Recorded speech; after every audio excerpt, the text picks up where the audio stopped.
కేటీఆర్ గారు లగచర్ల రైతుల కోసం దాదాపు ఒక నెల నుంచి మాట్లాడుతూ ఉన్నాడు.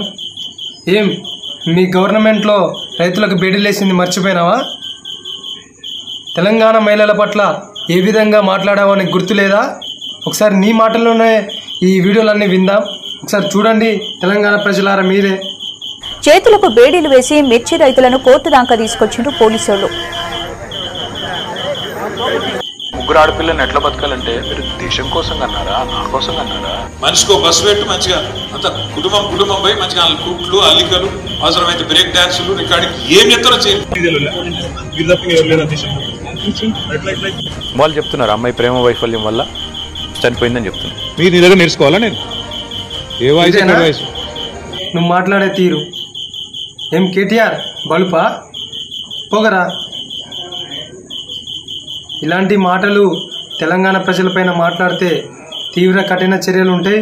ఇది బాగా గుర్తుపెట్టుకో. ఏదో అధికారంలో ఉన్నప్పుడు నీ పెత్తనాలు నడిచినాయి తప్ప ఇప్పుడు నువ్వు ప్రతిపక్షంలో ఉన్నావు, ఇంకా అధికార పక్షంలో ఉన్నావని అనుకోకు.